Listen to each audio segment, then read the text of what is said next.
What's up, Bama fans? It's your boy Mizzy. I'm here today to react to Ryan Grubb. They got the media days going, as far as everybody, but like I said, I always watch these videos. So I said, why not watch it along with the fam, like I said, and then, get my commentary on it. I was real critical of Ryan Grubb last year.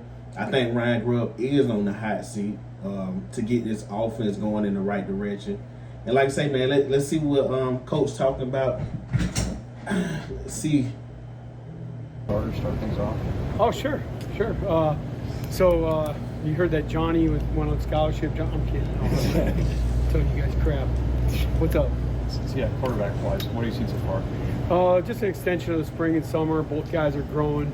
I think the attention to detail right now is on the things that they know they got to work on. Each one of them has different strengths and weaknesses. I was going to get questions similar about the quarterback. Last year, and that we've done every year back to 2021 at Fresno State. So same mechanics on that, and the guys will be getting equal opportunity and doing a good job. What's the biggest area of growth you've seen from each of them in the summer? The summer, Good question. Steven did a better job taking care of the football in the summer than he did the spring.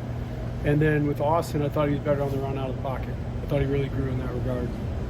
Last year you rotated the offensive line a lot. Is that something you plan to do this year, or are you trying to find best five this period right Best now? Best five. Now, Best five always, guys. There's injuries. We don't need a rotating offense line. Find the best five At the right tackle position, and hope they stay healthy. James and Nick Brooks. They've both done a good job. They battled back and forth this spring. Nick did a good job. We moved him around quite a bit. Javen really was just at right tackle. So seeing Nick in some different spots was really good. But both those guys, obviously Nick's massive, uses his size well. He's an incredible athlete for his size. And then Javen is probably one of the most savvy players we have up front. So I think I kind of like that hoodie Coach getting got the footing on. and trying to show demand. I would rock that maybe to the gym. Doing a great job. Give me a little Left jogging in guard, there. Will Sanders is back. It's been fun seeing him out there. We haven't seen Will for a little bit, full speed, because he had an injury in the spring. And then even, going through the summer. Gotta get back healthy, much. guys. So That's one of the biggest seeing him out keys there in building reps right now sports. has been exciting. Who's going to be healthy at the end of the year? You can have all the talent in the world, but who's going to be 100%? Really has, grabbed on that spot, tough, smart, and he's an excellent communicator. Really done a nice job. So I think it's going to be a heck of a battle there. How close are you to knowing who the best five is up front? I think we're a little ways off yet, if I'm being honest. I think we got some time here. We got a lot of banked reps, so we've seen all these guys, with the exception of I don't know if I like that, guys. I don't know if I like that. I don't think it obviously is going to take all A little ways I'd off. love that to sync up It's with the quarterback August. decision so that you can get some unity going in the game week. How much more I mean, valuable is experience here? I'll leave my comments at the end of the video. Transfer experience from another college. What do you mean? The guys that have played here, you're saying? Right. Oh, I think anybody that has experience year 1 to year 2 at Alabama, myself included, is you're just going to be a step ahead.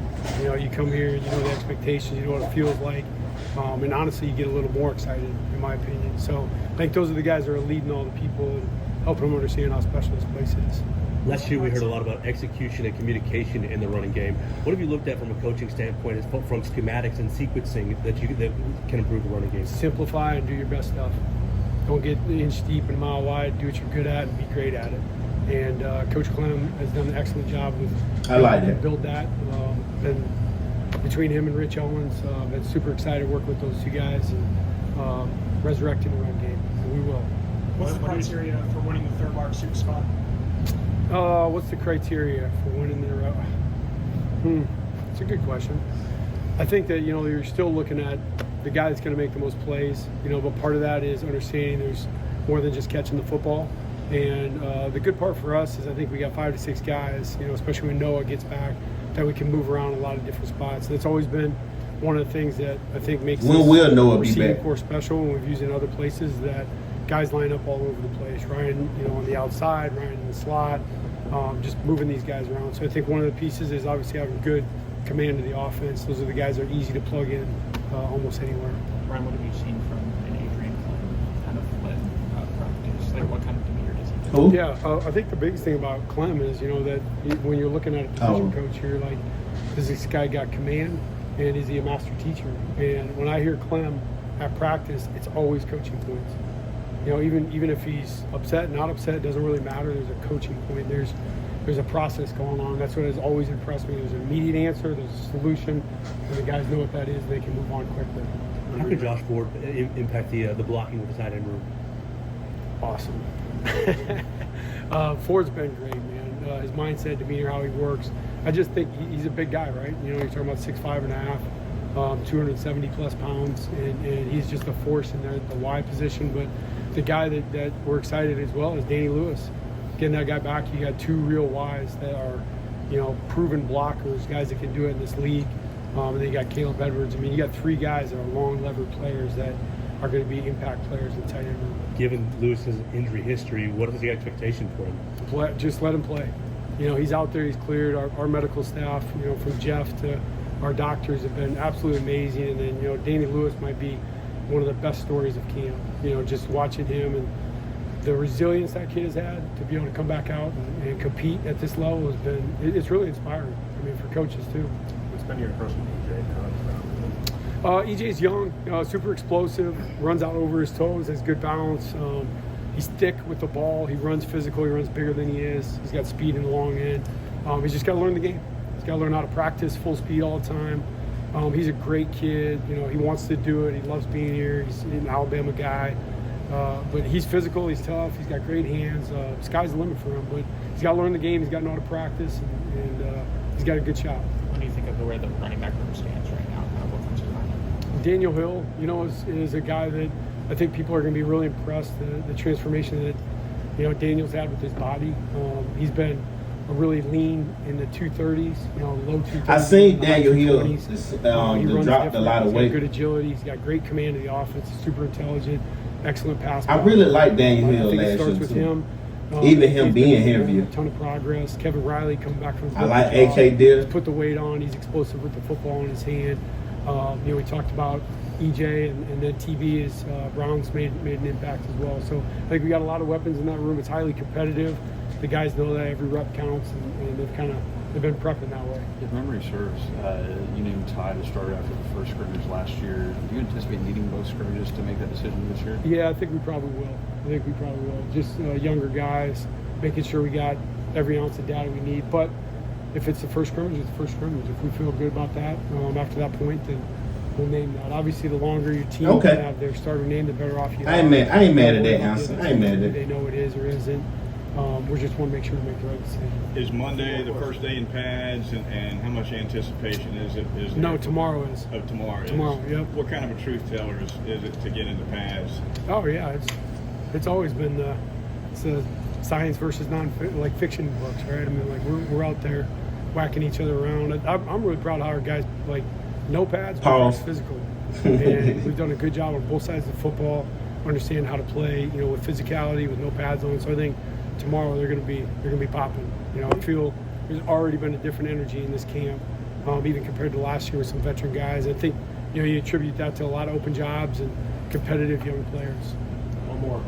You let us know about Jackson Boyd pretty early in the spring. Yeah. Have you seen him kind of embrace that role of being a left tackle and just kind of improve himself physically this offseason too? Jackson's really stoic, to the point where you wonder about what's this guy's confidence level and things like that. And I think that's one of the things that I've seen with Jackson, even in camp so far, is just the confidence is starting to come with his ability. He's a super talented guy, big, physical, crazy athletic. But I think the savvy he's already playing with at the age he's at already is impressive. His communication skills are still getting better, but he's done a really good job of that. All right, thank you. Thanks, everybody. No start. All right, y'all. That's it for Ryan Grubb. Man, that was they trying to click in this video.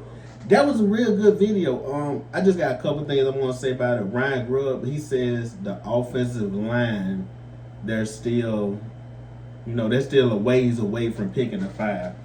I don't know how much I loved it. I know it has been a couple guys banged up this back, but coaches, when you listen to coaches, you also got to realize coaches gonna give you a little bit, but they're not gonna give you a lot. So either he could be telling a lot of the truth, a little bit of truth, but I like him saying they want to get the 5 best offensive line, and you don't want to have a rotating offensive line. I think that's one of the things that's hurt a lot of teams with the NIL deals and the transfer portal. there's so much movement in college football that it makes it that it's hard to get a cohesive offensive line unit. And like I said, the offensive line is one of the top 3 important things on the team, from your quarterback, O-line to the coach. Like it's super important. And then also they asked him about the quarterbacks. He said he liked that Keelan starting to cut down on turnovers. Because, I think Keelan, a lot of times when you're so talented throwing the ball, you're going to try more things. Austin Mack, he's a good passer. I don't think he has the arm talent Keelan does.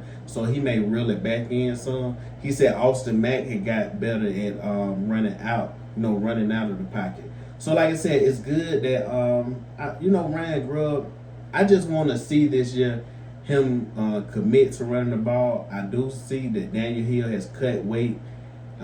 He already was super strong, but I think he cut weight, to get faster. I don't know how much weight he lost. When I just seen a picture of him, it looked like he lost maybe 20 pounds. Like I said, could have been more, but it looked like because he was like 241, I think 240 something. So maybe he's around 220 now. And like I say, that's a good weight. But guys, that's all I wanted to speak about real quick. Wanted to just, I'm going to watch these videos anyway. So like I said, I just want to get them out to y'all. Like, comment, subscribe, share. College football, like I say, I'm going to have content coming out like I say, if it's not that day, the next day, it's going to be content all through the week. So check in with us, hit that notification bell. Appreciate y'all watching. Catch you next time.